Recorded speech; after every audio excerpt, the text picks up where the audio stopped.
Humans smiled after dying. That was the first report I ever rejected. Death ends movement. It ends thought. It ends purpose. Every civilized species knows this.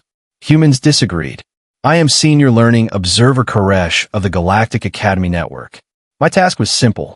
Study young minds. Predict future conflicts. Prevent wars before they began.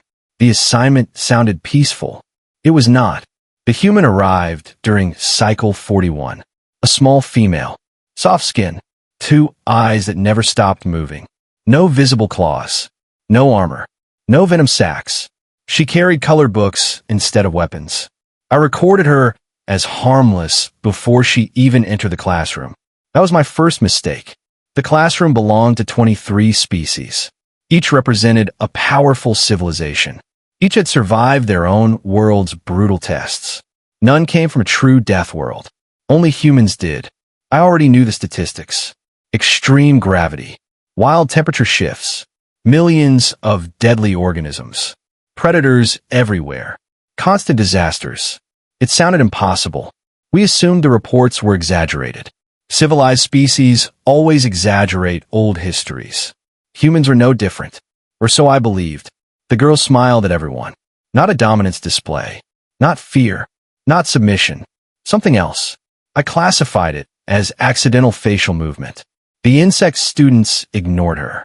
The crystal children rotated away. The aquatic twins released defensive chemicals into their tanks. Every species recognized uncertainty. Humans walked toward it. The instructor welcomed her. "Class, this is Emily."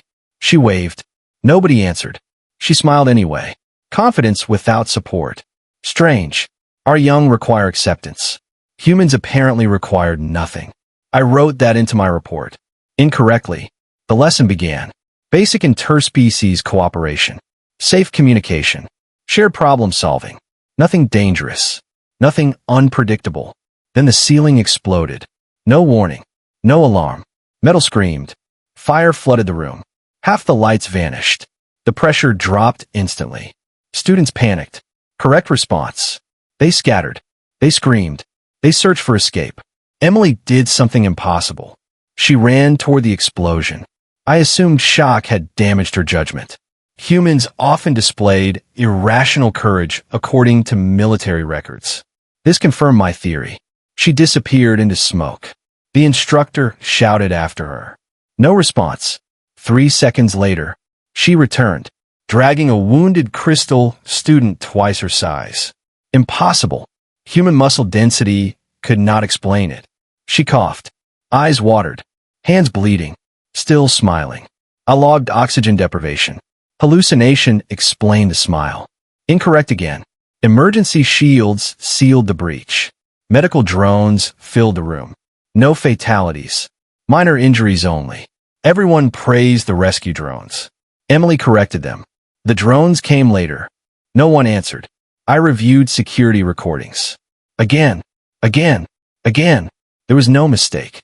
The human had entered burning debris before anyone else moved. No hesitation. No calculation. Just action. I updated my behavioral model. Humans react before thinking. That explained everything. For exactly 1 day, the cafeteria introduced a new puzzle. Food distribution followed strict biological protocols. Every species ate separately. Cross-contamination killed thousands each cycle. Emily ignored every table assignment. She walked everywhere. She asked questions. She laughed. She traded food. Impossible. Every species refused. Except, eventually, they accepted, not because of diplomacy, because refusing became exhausting. Humans treated rejection like weather. Temporary. I concluded persistence was their hunting strategy. Perhaps they socially exhausted prey. The theory satisfied me, until the predator arrived. It entered through maintenance corridors. No alarms activated. No security noticed. A juvenile void maw, barely 3 meters long, still capable of killing everyone present. Students froze. Correct. Movement attracts predators. Universal law. Emily moved first. Again. Always first. She grabbed a serving tray. She struck the metal table. The sound echoed. The predator turned toward her. I finally understood. Humans sacrificed weaker members. Primitive survival instinct. She offered herself. Logical. Expected. Wrong. She ran. Not away. Across the cafeteria. The predator followed. Away from everyone else. She wasn't sacrificing herself. She was relocating the threat. Security teams intercepted seconds later. The beast fell under stun fire. Emily collapsed. Not from injuries. Exhaustion. Medical scans showed her heart approaching failure. The doctors surrounded her. They looked terrified. Not because she was dying. Because she wasn't. Her heart stabilized. Without treatment. Without medicine. Without explanation. I requested deeper biological files. Access denied. Human physiology remained restricted. Military classification. Concerning. Very concerning. The academy continued classes. Officially, nothing unusual had happened. Students whispered constantly. Emily became popular. Another contradiction. Fear normally isolates individuals. Instead, fear gathered around her. They asked endless questions. She answered honestly. Mostly. Sometimes she joked. I could never identify the difference. No alien could. Humans weaponized humor. An evolutionary adaptation, perhaps. One crystalline student asked about Earth.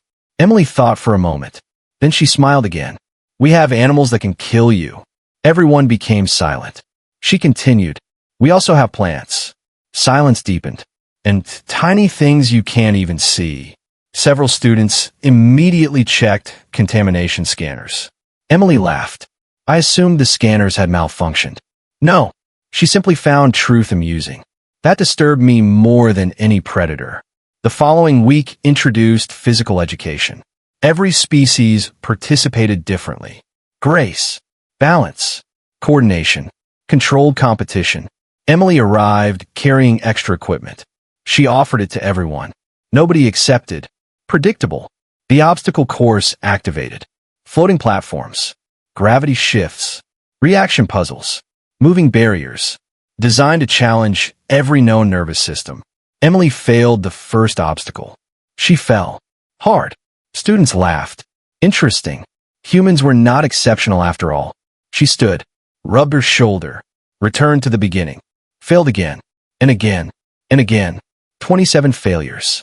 I admired the data. Finally, predictable human limits. Then attempt 28 happened. She completed the entire course faster than every academy record. No improvement curve supported such growth. It violated statistical learning models. I replayed the recording. She had memorized every mistake, every fall, every impact, every wrong decision. Failure had become information. No civilized species learn like that. Failure means danger. Danger means avoidance. Humans disagreed. Again, I reluctantly updated another report. Humans intentionally experience failure. Absurd. Surely there was a limit. There always is. That evening, I watched her alone through observation drones. She sat beneath artificial stars. Quiet. Still. No smile. Finally, normal emotional behavior. She looked tired. Fragile. Young. For the first time, she resembled every other student. Then she removed a photograph from her bag. An older human stood beside her, both smiling. The older one wore military armor. Scars covered one side of the face. Emily touched the picture gently. Her heartbeat changed. Pain. Loss. Recognition. She whispered something. The drone amplified it. You promised I'd never fight. Fight? Why mention fighting? She was attending school. Education. Safety. Peace. Then why did every movement suggest training? Why did every instinct resemble combat? Why did every emergency make her faster instead of weaker? My questions multiplied. None had answers. Then the Academy received an encrypted transmission from the Galactic Defense Council. Priority black. Every observer was ordered to remain silent. Every classroom was locked. Every exit sealed. No explanation. Only one sentence appeared across my display. Do not let the human student discover what is approaching. The warning made no sense. Humans were children. Children required protection. That was the oldest law in civilized space. Our species built empires around it. Our schools existed because of it. Our fleets bled because of it. The order remained. Protect the human. Hide the truth. I obeyed. For 12 minutes.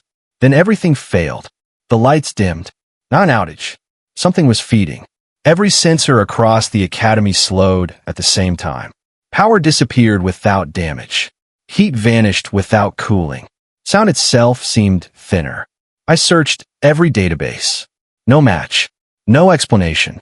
The students noticed. Of course they did. Young minds detect fear long before adults admit it. The insect children folded their antennae. The crystal students stopped glowing. The aquatic twins floated perfectly still. Emily looked around. Then she frowned. Interesting. No smile. I recorded elevated alertness. Perhaps humans finally recognized danger. Wrong again. She was listening. Listening to silence. I heard nothing. She heard something. She stood. The instructor immediately stopped her. Remain seated. Emily obeyed. For exactly 3 seconds. Then she walked toward the classroom door. The instructor blocked her path. The lockdown is for your safety. Emily looked directly into his eyes. My safety. No anger. No panic. Only confusion. A strange kind of confusion. Like someone hearing a mathematical error. The instructor repeated himself. She nodded slowly. Then she sat back down. I relaxed. Finally. Predictable behavior. The ceiling groaned. Every student looked up. Nothing happened. 30 seconds passed. Then another groan. Longer. Deeper. The walls vibrated. Emergency shields activated without command. Every display turned black. Only one line remained. Containment failure. Containment? Schools do not contain monsters. Schools contain children. Unless the children were never the reason for the containment. My translator froze. Every emergency channel filled with overlapping military signals. None completed a sentence. None lasted more than 2 seconds. Something interrupted them. Not jamming. Consumption. Information simply vanished. I watched entire transmissions disappear in real time. Emily raised her hand. The instructor stared at her. May I ask a question? His voice shook. Yes. What escaped? Every student turned toward her. Not because of the question. Because of the word. Escaped. Everyone else assumed invasion. Attack. Disaster. Only the human assumed something had already been imprisoned. How? The instructor said nothing. Emily sighed. I'll take that as yes. Again. She sounded disappointed. Not frightened. Disappointed. I reached classified archives beyond my authorization. Every firewall collapsed. Someone higher had already opened them. One file remained. Read. Ancient. Unread for centuries. Project Hollowbell. Threat classification. Unknown. First contact. Impossible. Survival rate. Redacted. Final recommendation. Never awaken. My secondary heart stopped. Awaken? Not invade. Not arrive. Awaken. The academy had been built over something sleeping. My body temperature dropped. Impossible. Civilizations choose stable worlds. Not prisons. The floor moved. Not shook. Moved. Like breathing. Students screamed. Correct response. Desks slid across the room. Gravity twisted sideways. One crystal child shattered against a wall. Emily caught 3 smaller students before they hit the floor. Always moving toward danger. Always. I finally believed I understood humans. They simply lacked fear. That conclusion lasted 8 seconds. Because I saw her hands. They were shaking. Violently. She was afraid. Terrified. Then why? Why keep moving? Our species stops when fear reaches critical levels. Every species does. Fear exists to preserve life. Humans apparently carried fear with them. Like luggage. The wall split open. Darkness spilled inside. Not absence of light. Something darker. The room became quiet. Even screams stopped. My translator displayed impossible symbols. Reality itself struggled to describe what entered. It had no shape. Only edges. Edges that changed whenever I focused on them. Several students forgot their own names. I watched memory leave their eyes. One instructor forgot language entirely. Another forgot how many limbs he possessed. I forgot my hatch year.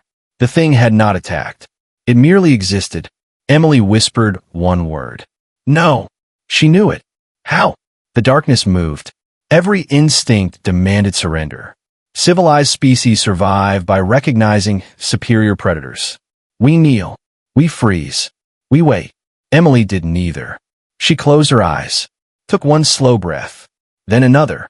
Her shaking stopped, not because fear disappeared, because she mastered it. I had never seen that before. The darkness reached toward the nearest child, not with claws, with forgetting. The little insect student looked at her own hands and no longer remembered they belonged to her. Emily moved. Again, always. She threw herself between them. No weapon, no armor, nothing. The darkness touched her shoulder. She screamed. A terrible sound, not from pain. Recognition. Images flooded every classroom screen. Not recordings. Memories. Someone else's memories. Endless battlefields. Broken cities. Burning stars. Humans. Thousands of them. Standing against the same darkness. Again. Again. Again. Generation after generation. Children becoming soldiers. Soldiers becoming legends. Legends becoming graves. Then one final image. A human woman placing her hands on the head of a little girl. Emily. Much younger. The woman spoke. If it ever finds you. The memory ended. Emily collapsed to one knee. Tears streamed down her face. She looked impossibly young, then impossibly old. She whispered, I remember now. The darkness stopped moving, not retreating, watching, waiting, studying her, like a predator recognizing another predator. Every military report, every classified file, every impossible statistic, they suddenly fit together. Humanity had never been hiding from the galaxy.